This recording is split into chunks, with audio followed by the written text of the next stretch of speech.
একটি যোগ্যতার বলে, সেটা কি? নৌকা প্রতীক। এই দেশে গত 17 বছর যে পদে আসছেন শুধু নৌকা প্রতীক নিয়ে আসছে, কোনো ভোটের প্রয়োজন নাই। সিল মেরে দিয়েছে আমাদের সামনে, সিল মেরে দিয়েছে, বাস পরে রায় দিয়ে দিয়েছে হ্যাঁ নৌকা প্রার্থী বিজয়ী। কিন্তু এদের মতো কাপুরুষেরা যারা মেম্বার হওয়ার যোগ্যতা রাখে না, তারাও এই ইউনিয়নের চেয়ারম্যান হয়ে গেছে।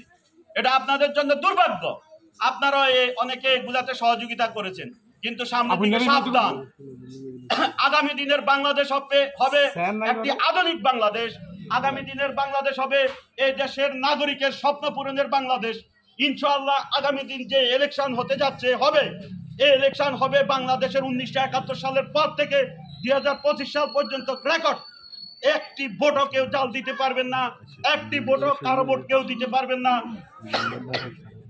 ইনশাআল্লাহ 100% মনোবল রাখেন, যার যার ভোট সে দিবেন। আমার ভোট আমি দেব, যাকে খুশি তাকে দেব, এমন নয় আমার ভোট আমি দেব, মন চাইলে ধানে শীষকে দেব না। আপনারা বিচার বিশ্লেষণ করবেন, আল্লাহ তাআলা আপনাদেরকে বিচার করার ক্ষমতা দিয়েছে।